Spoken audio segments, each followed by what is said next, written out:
विशाल पाटील यांच्या प्रचाराला आजपासून सुरुवात करण्यात आली। औदुंबरमधील दत्त मंदिरात प्रचाराचा नारळ फोडलाय। विशाल पाटील हे सांगलीतून आता अपक्ष उमेदवार आहेत। सांगली लोकसभेच्या आखाड्यात अपक्ष म्हणून निवडणूक लढवणार आहे विशाल पाटील यांनी आपल्या प्रचाराला आता अधिकृतपणे सुरुवात केली आहे। औदुंबर येथील दत्त मंदिरात प्रचाराचा नारळ फोडत दत्ताचे दर्शन घेऊन विशाल पाटील यांनी आपल्या प्रचाराला सुरुवात केली। विशाल पाटील यांना लिफाफा हे चिन्ह भेटलं असून त्यांनी या चिन्हाचा प्रचार करायला सुरुवात केली। दत्त मंदिरात विशाल पाटील यांच्या हस्ते या दरम्यान आरती देखील करण्यात आली। आज या ठिकाणी गावातल्या सर्व प्रमुख लोकांच्या अंकलकोप औदुंबर गावातल्या सर्व प्रमुख लोकांच्या उपस्थितीत त्यांच्या हस्ते आज प्रचाराचा शुभारंभ आज ह्या औदुंबर नगरीतून केलेला आहे।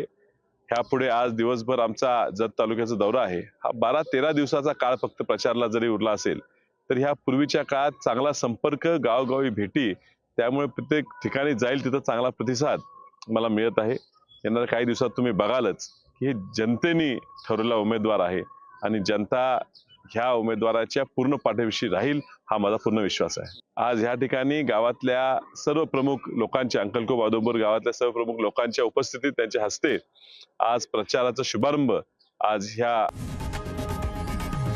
लोकशाही मराठी ऐका, पहा, जागरूक रहा।